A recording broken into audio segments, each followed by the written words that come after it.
Okay, I'm not trying to be an asshole. Okay. I'm a lawyer. I'm not your lawyer. Yes. I'm also Okay. a lawyer. I'm not your lawyer. There was a woman who asked about emotional damages for like Not getting married? not getting married. Yeah. Okay. And your answer was, I think, technically correct. Wasn't technically about it. It was correct.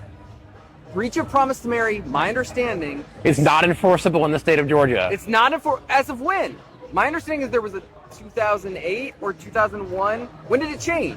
So it has never been, like, there's never been a law that makes it enforceable. There have been certain scenarios where they've imposed damages on it, but you have to have actual damages. You can't impose specific performance on marriage.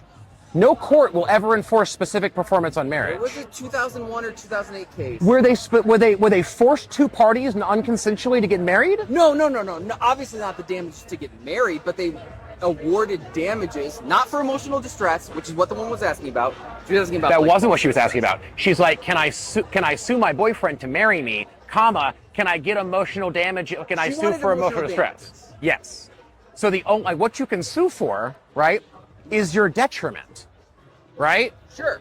But So you- what if she moved for the promise?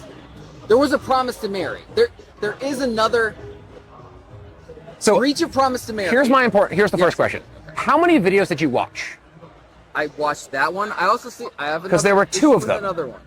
But okay, that conversation is in two parts, right? Okay. So part one is discussing whether or not you can sue for emotional distress. And then part two is discussing whether or not you can sue for, like, basically detrimental reliance, as in, like, you Sure. promised. She would have to have actual real damages. She would have to be able to say, listen, I bought a house in the contemplation Right, of marriage. yeah. Right? Okay, maybe I we just- specifically discussed that. If you bought a house in the contemplation of marriage and then he backs out and the house was only in your name and you lost money on it, you could sue him for those damages. But they would have to be actual and realized Breach of damages. promise to marry